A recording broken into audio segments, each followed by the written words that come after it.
We have Sharon Booker, I believe. There she is. Sharon, I'd like you to call the roll.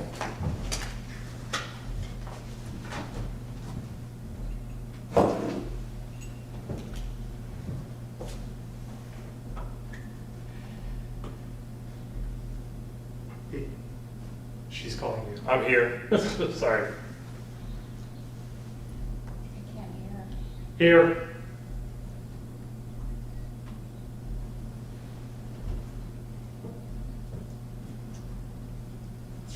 I didn't Mary. bring headphones. I'm here. I didn't know I was supposed to bring headphones. I didn't bring it. Mrs. Westfall is here. I might have to come. All right. I believe all 7 members of City Council are present on the Zoom meeting. Present in council chambers are Mr. Fry, Mr. McCann, and Mrs. Westfall.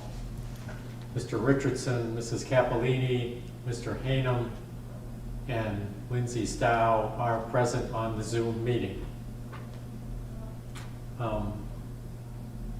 You might be able to turn on your microphone and just turn your speaker off, Mary. Okay. We are going to do the Pledge of Allegiance, and Mr. Richardson, you are down to do it. Mary Um, Westfall. I will stand up. Allegiance to the flag of the United States of America and to the republic for which it stands, one nation, under God, indivisible, with liberty and justice for all.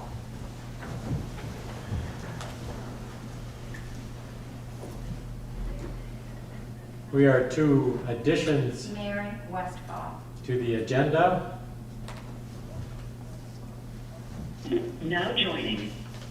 Mary Westfall. Sorry. Mary is joining via the phone conference.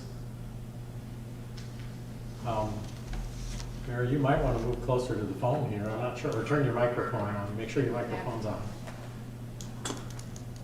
Now joining. Sorry for the technical slowdown, folks. This is a new one. I would like to move on to additions to the agenda. I have no additions to the agenda. Nothing, thank you, Mr. Mrs. Mayor. Westfall says nothing. Members of City Council.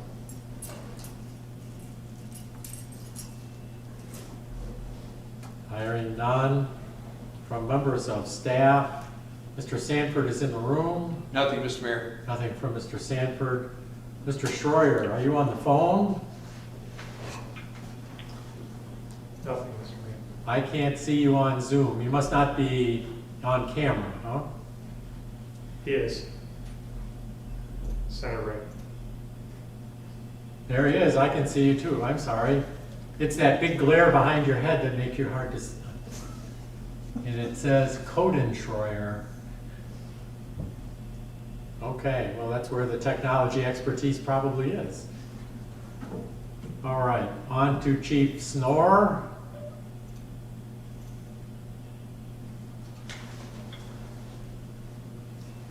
Okay, I heard you come through the Zoom meeting as well.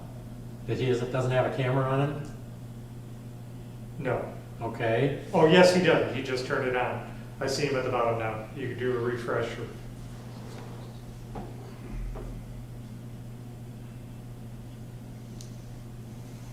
I can see you individually. There you are. Now let me go back.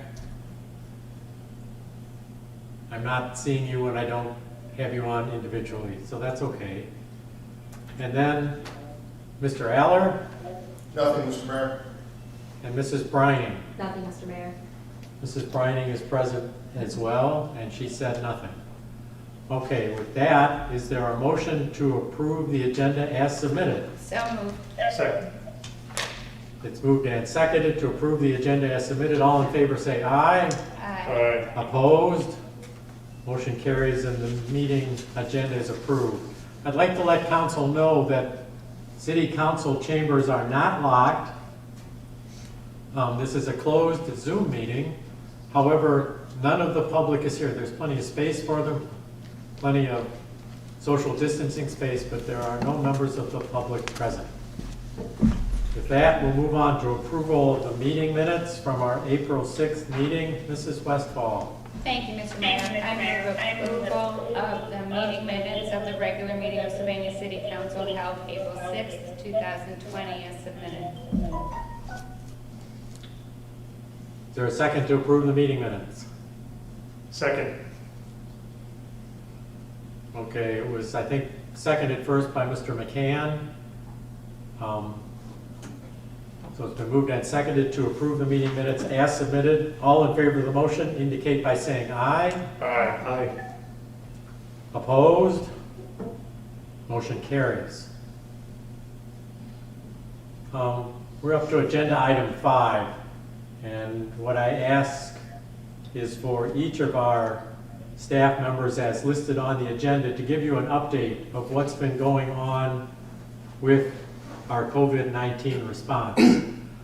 Before I move on to Chief Snore, I wanted to let you know that although we've had some scares here in the city, there have been no scars as a result of any activities in the city. Meaning we've had a couple of police officers, and Chief Snore can confirm this, tested but not test positive. We've not shut down any city services. And to date, as you'll hear later, through Mr. Schroyer, our finances are not in an emergency at this time either. We continue to supply all city services. I want you to know that on Friday at my address on Vicksburg Drive in Lincoln Woods, I had 3 city services come by and service my address. The trash was picked up, the recycling was picked up, and the green waste was picked up. So that's going pretty well. We have had a water line break in town. That was taken care of. And we are receiving very few calls in the mayor's office with issues. With that, I'd like to move on to Chief Snore to give his update. And Chief, I'm going to try to fix my camera so I can see you when you speak.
All right, Chief, there has been some reports in the press how the city of Toledo and Oregon went on a different schedule than we're on.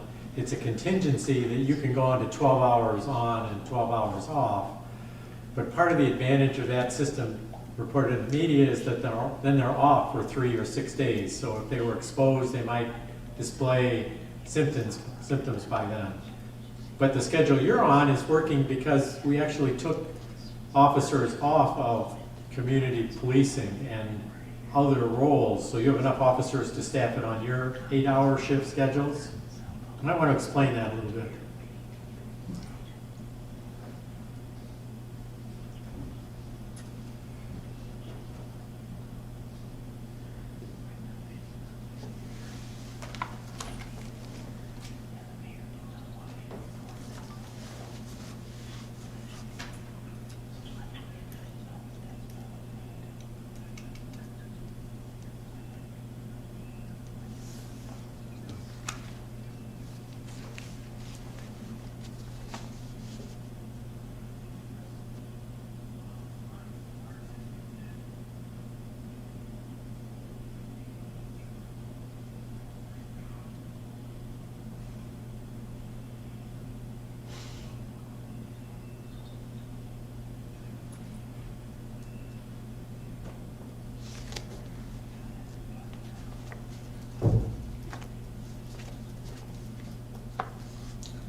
All right, Chief, it's also not a COVID-19 situation, but you might want to update council on the traffic accident over the weekend.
Do you have enough vehicles for current operations?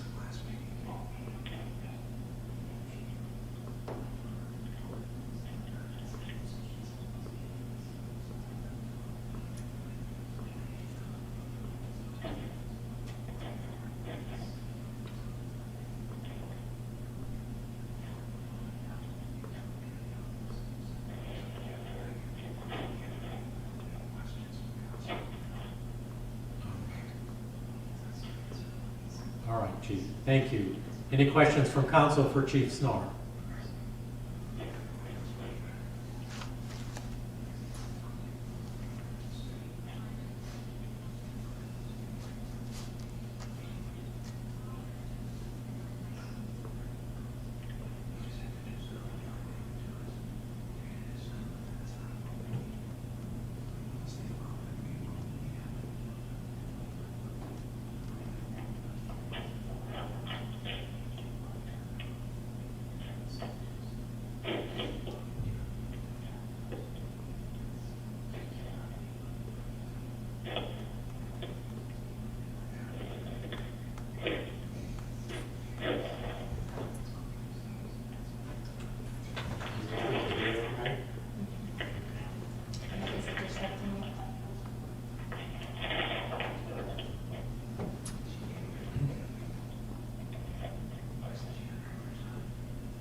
All right, thank you, Chief. Any further questions for the Chief?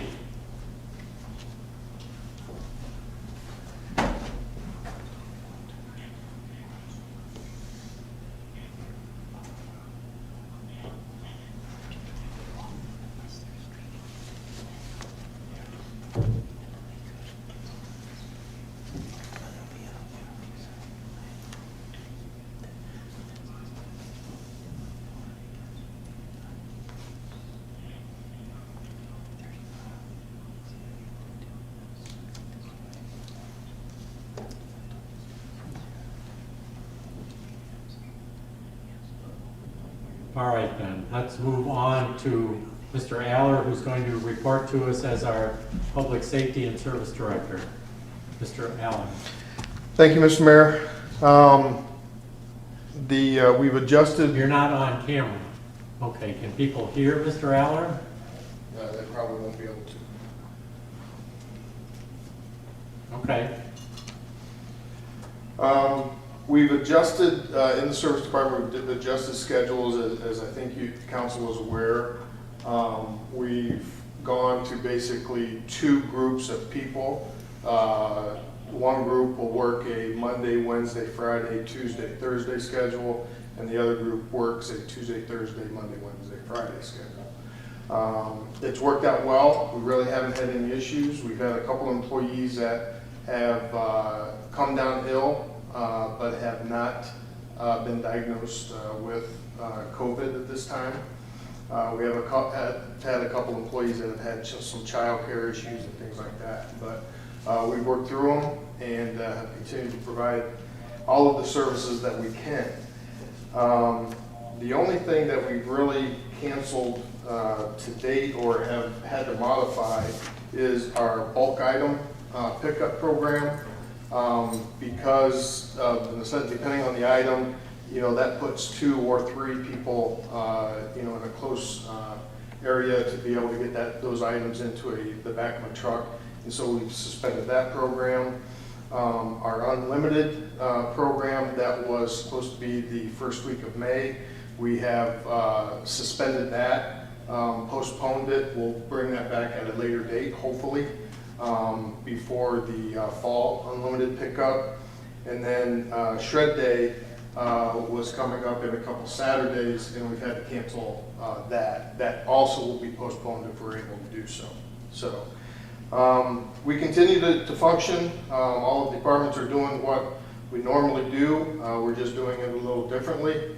And we've had a couple water main breaks during this time, and we've been able to handle those with no problem. So everything is going as well as can be expected with what's occurring.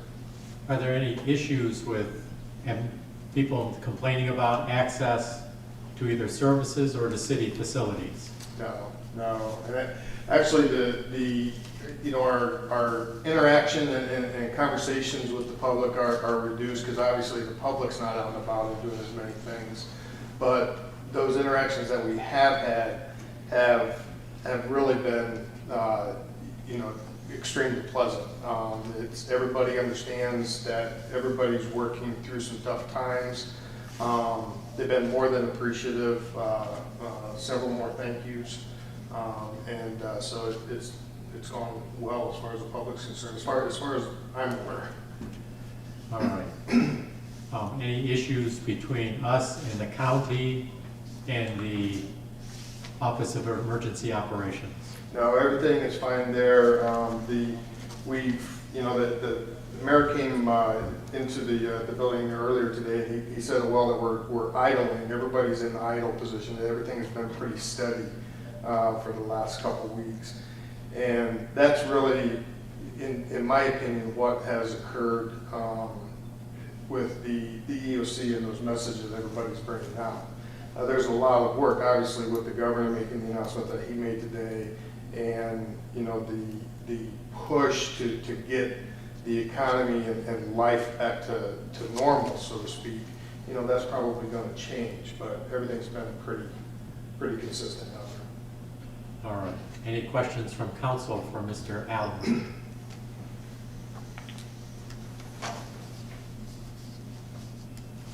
How are we going going to handle the green waste stickers?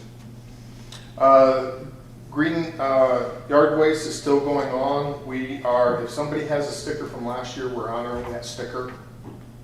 Say that again. If somebody has a sticker from last year, we're honoring that sticker. And if people do send in the payment or something of that nature, then we're handling everything through the mail. So we've done what we can in that manner, but we're honoring last year's stickers if they have it. Is there anything that we could put online for people to sign up for one to have it mailed back? Sure. Mm-hmm.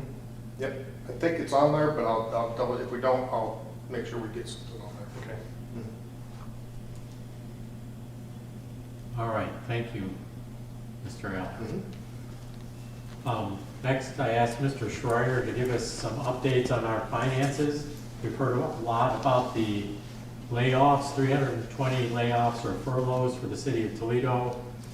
Lucas County is looking to reduce their budgets by 20%, and of course, that's his job to be looking at that for us as well. Toby, why don't you go through your bullet points?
I will say, Toby, that on the network news tonight, they talked about some hospitals losing 40 or 50% of their revenue because of the surgeries being delayed, like knee replacements and hip replacements, and they're trying to cut pay and cut hours in emergency emergency rooms around the country. I assume not the ones that are fighting the COVID right now.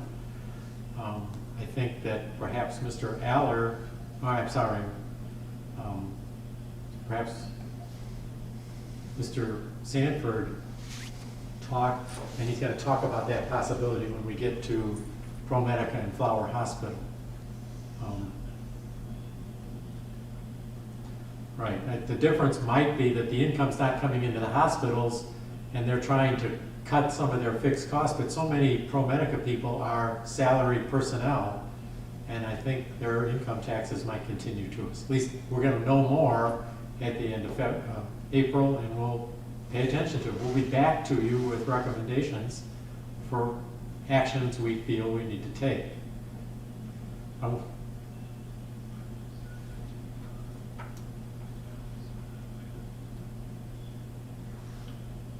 Right, I think the governor wants to reauthorize those just as soon as he can. It's the PPE that seems to be the problem. All right, if there's no questions for Mr. Schroyer, I'd like to move on to Mr. Sanford, and I'm going to turn my camera towards him so that you have a chance of seeing him. I'll move out of the way here. Thank you, Mayor. Can you hear him? And if there's questions, please, and maybe they can be relayed to me via one of the council members or the mayor. And I had talked to Toby earlier today, so I knew more about his report and some of the things, and I looked into some of the companies that he wanted to know more information about, because he probably went over that about the different industries and what areas that, like the nursing homes, the schools, and places like that, that there really hasn't been a problem, but there some other companies is more the question of what are they doing with their employment levels. After our last council meeting, I did reach out to Greg Braylock, who's with Flower Hospital and ProMedica, and I sent you that via email, that update on what they're doing. I know of people that are having doctor appointments via phone calls and telemed and whatever, so that part of their operation is going on. The elective surgery, where I think they do is a profitable area for the hospital, that's really been curtailed. And when Toby and I talked, it's just going to have some time to see how this is going to pan out at the for those facilities here in Sylvania, and how it's going to affect us financially. So we're keeping an eye on that and seeing where that's going to go with them. As far as some of the other companies, and I believe I sent this out, everybody should have gotten that email about some of the other companies I've talked to, and hopefully you got that. JDRM, and these are some of the companies that are in our top 15 companies with the income tax in Sylvania. JDRM is doing really well. They've a lot of remote work. They've only had a couple people that they had to furlough, but they plan on bringing them back pretty soon for some of the work that they have going on. So that was good. UBS has not had any layoffs, and most of their people work remotely. And again, it's a business that they can do that. And Union Mortgage, that was formerly NOIC, is the same thing. If you go by, you don't see many cars there at their lot, but they're all working remotely, and they did not lay off anybody, and they're still in working at this point. Root, I'm going to have a meeting on Wednesday with Jim Howden. Jim has agreed to help with the chamber, and I'm part of a committee that Michelle Spratt put together about the business restoration, with the results of this pandemic. And we've had one meeting. It was pretty good to talk and hear from some of the businesses, probably similar to what I see that Patrick has doing with the bars and restaurants. And Patrick, I think I told you I'll attend that meeting tomorrow with you, so going with that. So it's just been good to hear from different people and what they're doing. Dave White is operating at 40% of their capacity right now. And again, they're just like everybody else, they're watching and seeing when they can bring more people back and open up further. St. Joseph Parish, a big, one of our top companies, when you look at it that way, even though it's a church, 98 employees, and 48 of them have been furloughed or reduced in their time. And again, the biggest hit for the church was their collections and not having people in church, and they're still getting, pretty good support, but that's really hurting, and as I'm sure all of our churches in the community are hurting without having people there present to make donations. The other thing I started to look into, and this kind of came from that meeting with the chambers, talking to some of our banks that are involved in some of these federal programs with the paycheck program and loans and whatever. There is substantial loan processing going on with our banks. Banks are working.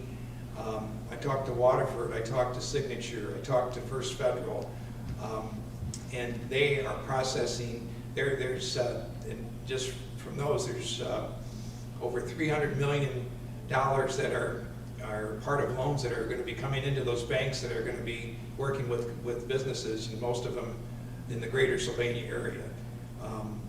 And they're filling out more applications for these loans than what they would see in they're doing in a few weeks. They're seeing as many applications that they would see in 3 months on a regular basis. So that's a positive, and Toby and I talked about that a little bit, how that is all going to translate into the payroll tax collections at some of the places. So there's going to be, we'll definitely see something from that and how this works out with all the individual companies. So I'm going to continue to talk with people, and if you hear anything or know anyone that's having a problem, please let me know, and I can reach out and see if there's any way we can help the companies. Any questions for Mr. Sanford? I did have a question. Can you hear me? Katie's asking when we're ready.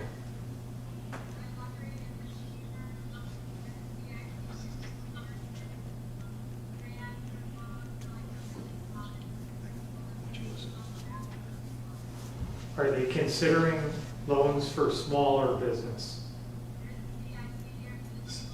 Through CIC or chamber. Katie, the chamber, I don't think is the CIC. We're going to talk about it at our next meeting, but in the CIC, a lot of the banks are represented on our loan committee, and we had some conversation, and basically the message was let the banks, take the lead on this right now, and so with the smaller businesses, hopefully they're working with their bank to fill out these applications. There is an expectation for the second round of federal money to come through also. They're really gearing up for that. So there might be something with the CIC on a smaller scale, but we're going to follow the lead of the banks on that.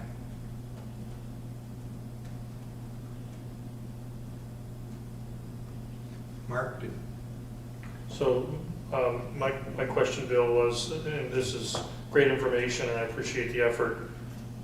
What's the next step? Are you just going to keep drilling in and talking to other businesses around town to find out where they're at, what's going on, particularly those that we may think, just anecdotally, would be most impacted?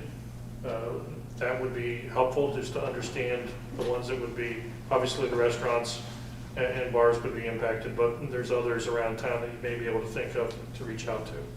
Right, and that's part where this committee that Michelle got started at Chamber, and I went to this meeting last week, and it was one company and the owner was on, and he said, yeah, everything's fine right now, but if things don't change in another month, he's in real trouble. He has 3 places, he has to pay rent at 3 different spots.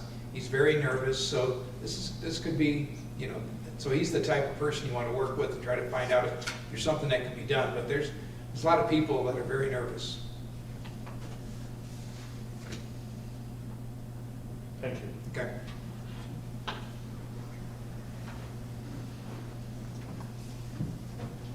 I know that I am nervous as well with my payroll protection program application. It sounds like Ruth Chris Steakhouse and Marriott Hotels and those sorts of national chains got in ahead of me. But I did turn in my application. I've heard from my bank that it has now been submitted to the SBA and it'll be funded if more funds are made available. Hopefully there's a lot more people than I in that category, but it sounds like the national chains and the big companies raced in their applications faster than the small companies could. So we'll keep our eye on that. Certainly.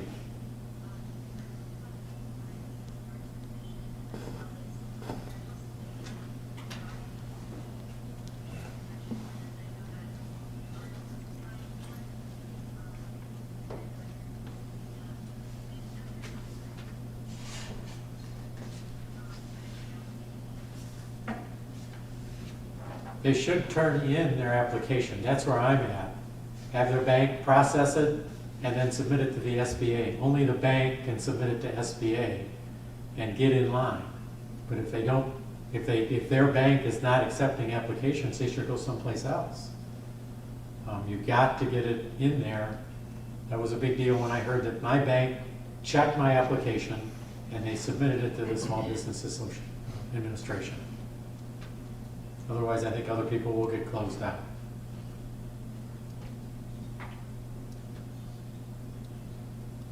Good. Glad to hear that one.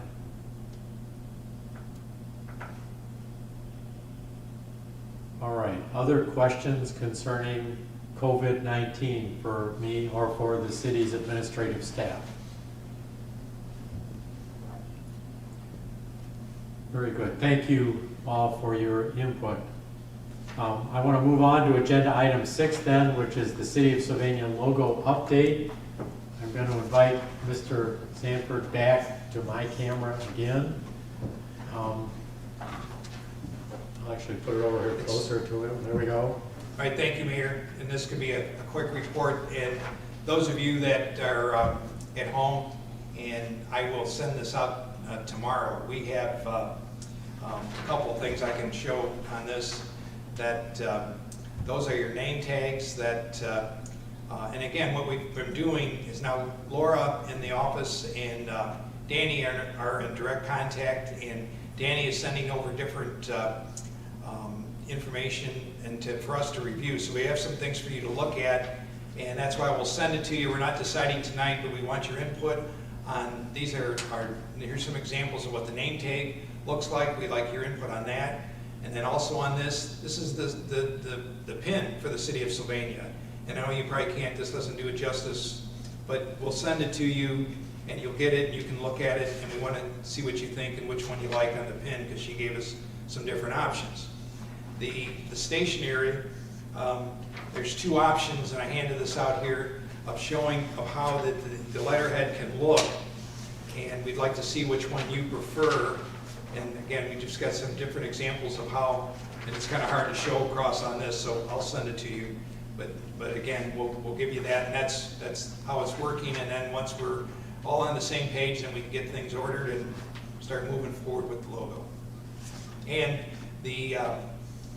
jump ahead to my next report on the downtown plan. It will be on, the right logo will be on the downtown plan when we get that finalized.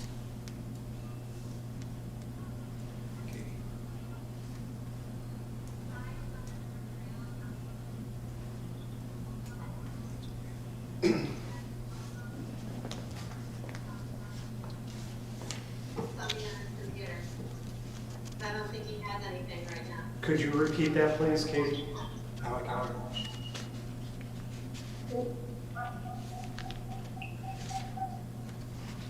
Yeah. Go ahead. Okay, so the in-house sign department at the streets building, they need the logo. I saw they put up signs on the river trail. It has the old logo on it. We weren't told how to use the new logo yet, so we'll get, Yeah, I know. probably won't change those out, but. I think as we put in the new signs and things, it'll be all the right ones will be on it. No, you didn't hear Mr. Aller say that he didn't know the new logo was authorized for use, and from now, if City Council authorizes it, we'll continue to use it.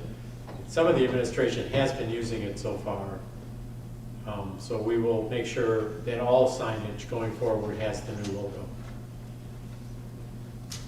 Yeah. And Doug, I can say you got it behind you. Yeah, Doug, what do you got going there?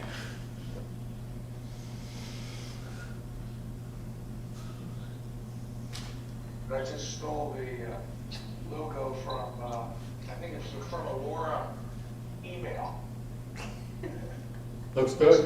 No, yeah, it does look good. And we just wanted a quick report to let you know we've been working on it. Now we're into a regular, dialogue with Danny when anything comes up, and then we can get, get all this moving forward. So look for this in an email.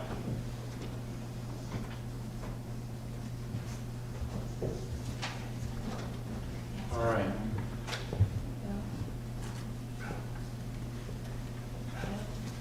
Of course, Katie had to decide. Very good. No further questions. Let's move on to agenda item 7, which is the downtown master plan and market analysis. I know that you've all been asked for a couple of weeks for your comments. I saw comments come in from several members of council. I don't know if I didn't saw all that were submitted, but again, I'm going to have Bill come up here and talk from my iPad. Bill, I'm not sure why you're not using your phone for your Zoom meetings. You're a Zoom person. I know I should have planned better, Mayor. That's on me. But here's the plan. I'm borrowing. Lindsay probably recognizes this. This was I printed up her suggestions. Thank you, all of you that have given suggestions. The next step is I'm going to put all those together.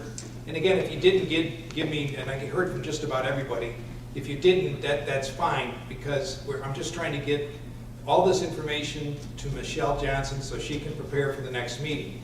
I expect by Wednesday to send you an invite to set up the meeting with her. It'll be like this. It'll be a Zoom meeting where she will, calling from her office, and will check in with us, and she'll have all these questions and comments in front of her, can talk about, respond to all those issues that we raise, and kind of talk about where we're at and what's the next step with the process. And then also, we'll schedule it for about an hour and a half, probably just be about an hour. She's pretty efficient with the time.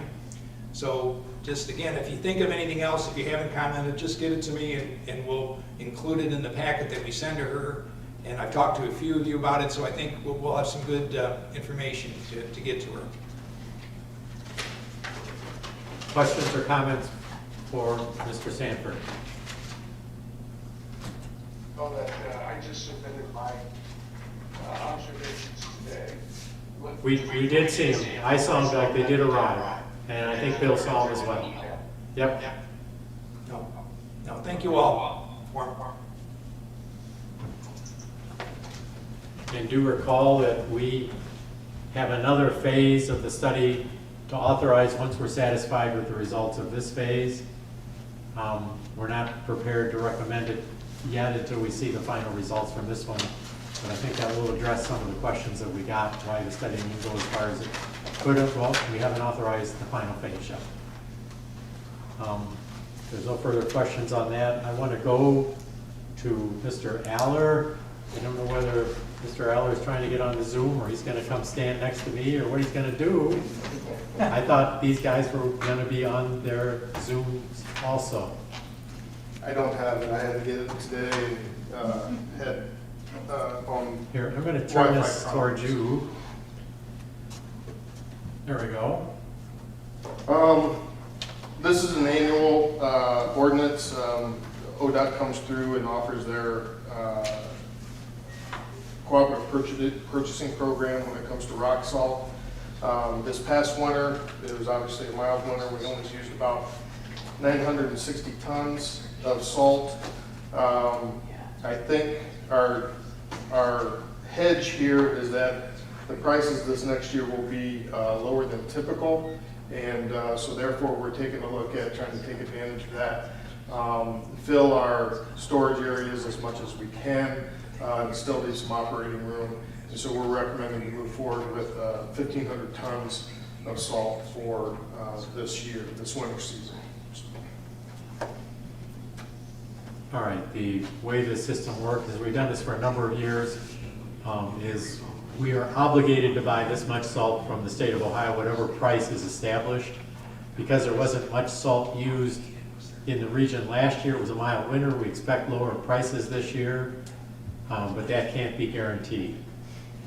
This replaces a system that we used to do 10 years ago and for a long time, which was to put out our own bids and bid separately from ODOT, but that ended up not working well for us. This program has worked well for us for a number of years. And so what we're looking for tonight is we do have ordinance 19, 2020, which authorizes us to enter into an agreement with ODOT to buy this de-icing salt as recommended by our service director. Any questions for Mr. Allard? Yeah, I have a quick question. Just refreshing my memory on where we store all this, certainly out at the buildings out on Sylvania Metamora. There's none stored downtown at all anymore. It's all stored out there, correct? We use the new facility out at Sylvania Metamora Road as our primary storage, but we do utilize the existing structure for some storage. So it's that structure we probably won't put any more maintenance dollars and things of that nature into, and ultimately convert to using just the one at Sylvania. And just out of curiosity, does this stay and last forever? Like, can you just put the new salt on top of the old salt, or do you have to do some kind of rotation to ensure that the salt is good for many years to come? Yeah, we rotate the salt. Basically what we do at the end of each season is we take the stuff that's in the back corners, we move that over to the one side and to the front, and then the new stuff that's delivered will go in its place, so to speak. So yeah, we try to rotate it so that we don't have the same 1,000 tons sitting in the back of the building all the time. Yep. Thank you. Other questions for Mr. Allard? If not, I'm looking to Mr. Fry to read proposed ordinance 19, 2020. Thank you, Mr. Mayor. I'd like to introduce ordinance number 19, 2020. All members of council having previously received copies, I will read by title only. Authorizing the mayor and director of finance of the city of Sylvania, Ohio to enter into an agreement with the Ohio Department of Transportation for the purchase of roadway de-icing salt, waiving the second and third readings and declaring an emergency. Second. It was moved by Mr. Fry and seconded by Mrs. Westfall that ordinance number 19, 2020 be read by title only and the second and third readings be waived. All in favor of that indicate by saying aye. Aye. Aye. Opposed? Motion carries. Final passage. Thank you, Mr. Mayor. I move final passage of ordinance number 19, 2020. Second. It was moved by Mr. Fry, seconded by Mr. Hanem, that ordinance 19, 2020 be approved as an emergency measure. All in favor say aye. Aye. Opposed?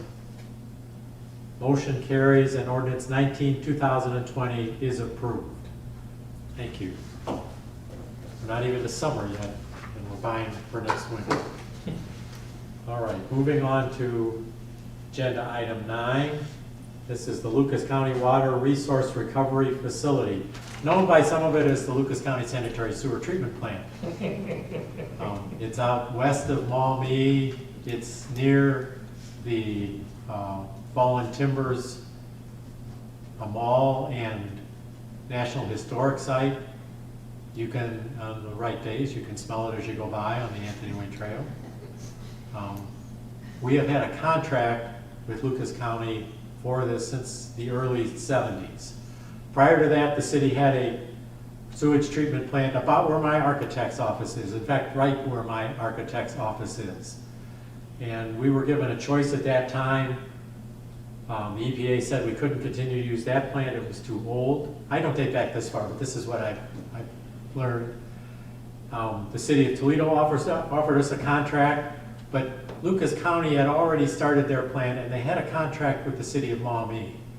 It was a reach for the city of Sylvania to get down there. We had to build sanitary lines down McCord Road, and it's quite a large line, and we're doing maintenance on some of those over the years.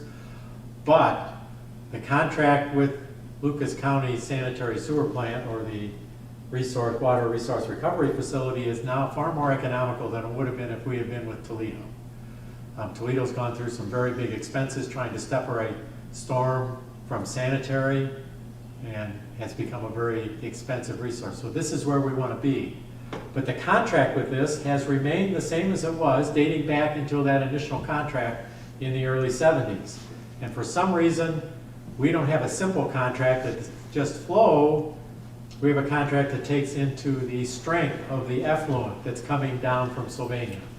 And that's what the service director in Lucas County is asking us to update at this time so that everybody pays on a flow basis. It's a much simpler calculation. And for many years, we saved money being on this strength formula, but for the last 10 years or so, it's cost us more money. So I'm going to turn my camera around again so that Mr. Allard can talk to you more and give you the details that are in his memo and answer your questions. Thank you, Mr. Mayor. Yes, the formula that is in our Sylvania agreement is unique. We are the only city that has that formula. All other communities just pay on a percentage of flow basis. And for some reason, back in the 80s, when the city of Sylvania joined into the system, this formula was developed. And I have to assume at that time that it was made, the request was made by the city, just for the fact that the other agreements don't have it in there. But I certainly don't know that. It was before my time with the city or the county. I can tell you from my previous life in having to deal with this equation and deal with the samples on a quarterly basis, this is a nightmare. The current plant operator would love nothing more than to be rid of this. When I was there, I would have loved nothing more than to be rid of this. It's cumbersome, it's confusing when it comes to making sure that we have the costs allocated correctly, and I think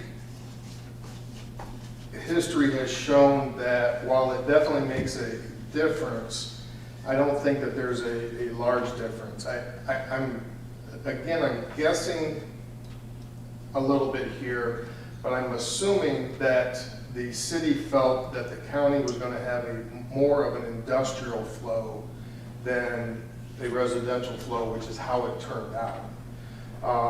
And had they had the industrial flow, there may have been a bigger difference there. But because most of the flow that enters to the Lucas County facility is a residential type flow, there's really not that much difference. It's really based on where that sample tube is in that large sewer plays a huge factor in how those rates go up and down. There are guidelines on where it's supposed to be, but obviously during time, high flows, something comes into the line and cuts it, what have you, that just gets misplaced. And it's just not I don't believe it to be a good standard to base our billing on, and would recommend the flow. The mayor indicated, during the 2010s here, we have paid a little bit more. It really hasn't made a big impact in the last 10 years. It's only, about $5,000 a year. That's, our annual budget is about $3 to $4 million. So $5,000 is a real big factor. In the 2000s, we actually came out, we came out a little bit better over those 10 years. But especially in the 90s, we got hit hard with it. It did not work to our favor through the 90s. So because of how that swings and because of the inconsistency in it, because of the issues that it comes with it every quarter, all parties are in agreement, I believe, from an operational standpoint, to modify this and just change it to a flow-based system, just like all of the other communities. And that would be our recommendation. But we can certainly dig into it. I can have the numbers for you and show you how it can change things and that kind of stuff in the committee meeting. How did the fellows that ride down that little one-man left feel about this change? I've seen them go down in there. It's clear down, it's just north of Central Avenue on the west side of McCord. Yep. And I bet you they won't miss that trip either. They won't miss having to go down in there a couple times a week. And that's just to pull the samples. The sampler, as you can imagine, when you're dealing with wastewater, it's a pretty corrosive environment. It's not real pleasant or nice to equipment, so it tears it up pretty good.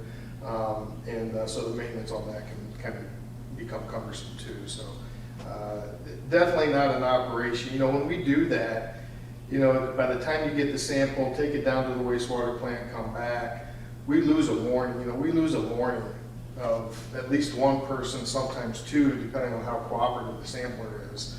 And that's just, we can use that time. I think we can use those personnel a bit better than driving those samples around, so. All right. Just We do, you can have a message or a motion tonight to refer it to utilities, which would be Mr. McCann's committee, or you can direct the administration to prepare the legislation to do it. well, I moved administration to Mr. McCann, what do you have to say about that? Second. There's a lot of jokes that we could say here. Okay, there's a motion and a second to have the administration prepare legislation to amend the existing wastewater sewage sanitary sewer contract with Lucas County. All in favor of the motion indicate by saying aye. Aye. Opposed? Motion passes, and we will have that legislation for you at our next meeting. Thank you. If anybody does have any questions about it, Mr. Aller, I'm sure, would be happy to answer them.